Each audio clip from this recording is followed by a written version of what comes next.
Good morning everyone. I am Pankaj and I am electrician instructor HCL Chapali Private ITI गुड्डा। आज का topic है Ohm's law. आज हम लोग ओम्स के बारे में जानेंगे। जैसे कि पिछले क्लास में हम लोगों ने सीखे थे सर्किट के बारे में, सर्किट किसे कहते हैं और कितने प्रकार के होते हैं। आज उसी सर्किट के बारे में आगे हम लोग जानेंगे।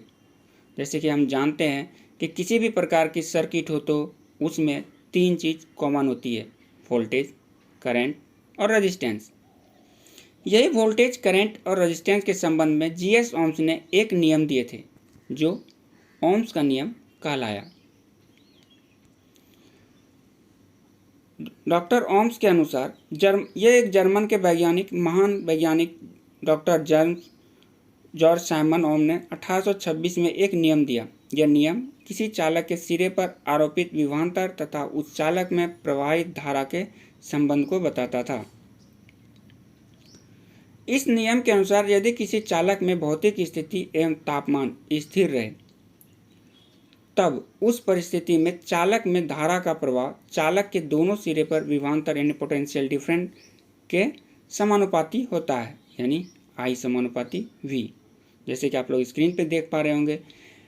यदि किसी चालक की भौतिक अवस्थाएं जैसे लंबाई, क्षेत्रफल, आयतन, ताप, दाब आदि स्थिर रहे तब उस परिस्थिति में चालक में धारा का प्रवाह चालक के दोनों सिरे पर विभवांतर के समानुपाती होता है, यानी कि यह तब होगा जब रेजिस्टेंस नियत रहे।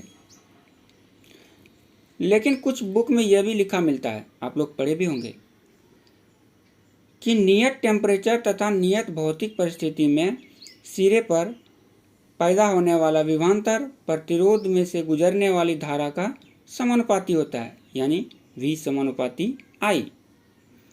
V समानुपाती I ये मेरे हिसाब से गलत है, क्योंकि वोल्टेज के कारण करंट है, करंट के कारण वोल्टेज नहीं। क्योंकि हम जानते हैं कि वोल्टेज एक फोर्स है, जब वोल्टेज ही नहीं होगी तो करंट कैसे आगे बढ़ेगा, इसलिए करंट के कारण वोल्टेज नहीं है। इसलिए I समानुपाती V ये सही होगा, क्योंकि टेम्परेचर वोल्टेज का मान बढ़ने पर चालक में करंट का मान बढ़ती है और वोल्टेज घटाने पर घटती है। यह कंडीशन तब होगा जब रेजिस्टेंस कांस्टेंट रहे।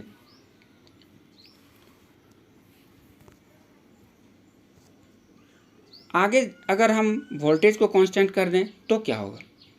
जब हम वोल्टेज को कांस्टेंट रखेंगे तो चालक में से प्रवाहित होने वाली धारा का मान चालक के प्रतिरोध के बढ़ने से धारा का मान घटता है और प्रतिरोध का मान घटने पर धारा का मान बढ़ेगा, यानी इसलिए I समानुपाती V बाय R, क्योंकि V हम कांस्टेंट रखे हैं तो I समानुपाती V बाय R।